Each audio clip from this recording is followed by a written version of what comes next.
Love.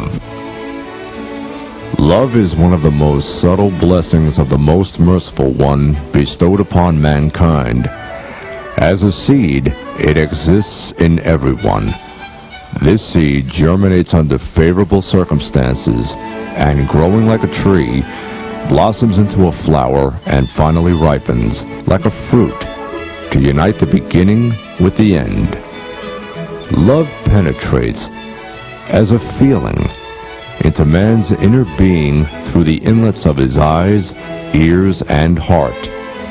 Then it swells like the water behind a dam, or grows like an avalanche, or engulfs all his being like a flame. When it results in union, it starts to subside. The flame goes out, the reservoir empties, and the avalanche melts away. Love is a natural and essential aspect of a man's being. When it is, however, transformed into true love, love of the Creator, it acquires its true nature and color, and later becomes pure pleasure at the threshold of union.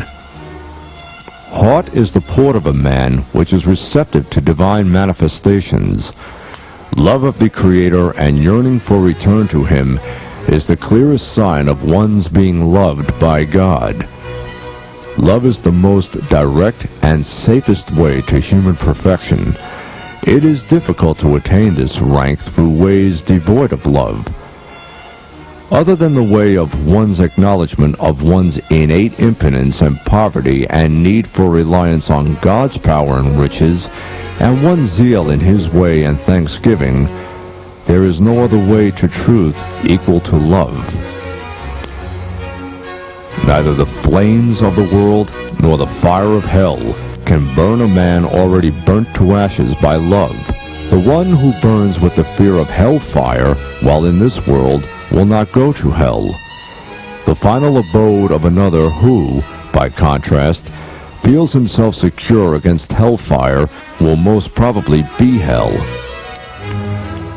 Those who burn here in the flames of love and suffer hell on earth because of struggling against their carnal selves and the world will most certainly not be subjected again to the same suffering in the hereafter. Love makes one forget his own existence and annihilates his existence in the existence of his beloved. So, it requires the lover to always want his beloved and dedicate himself, without expecting any return, completely to the desires of his beloved. This is, according to my way of thinking, the essence of humanity. In the way of love, even a slight, imagined inclination of the lover to someone other than his beloved is absolutely forbidden and will mean the end of love. Love continues as long as the lover sees his beloved in everything around him and regards every beauty and perfection as the manifestations of his beloved. Otherwise, it will die.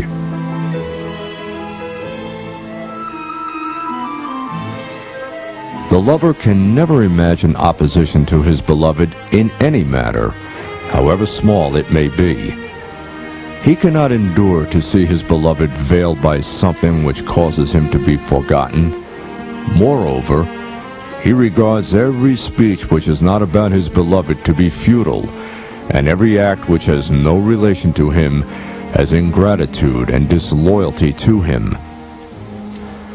The lovers who awaken to the dawn of the signs of the beloved find themselves engulfed by a flood of flames in which they burn, and never desire to get out of this pleasant hell. They are like a volcano ready to erupt. Their groanings are like lava, which burns every place it engulfs. One should not confuse true love with the feeling felt by indulgent people towards the opposite sex. This kind of love, although sometimes transformed into true love, is deficient and temporary, and contains no inherent value. It is impossible to express love with words, for it is an emotional state which can be understood only by the lover.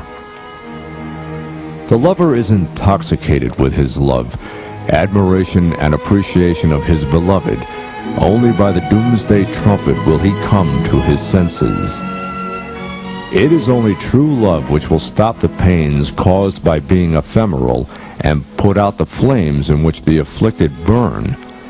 It is also true love which will provide a remedy for all apparent incurable pains and diseases and for the cries of the modern world.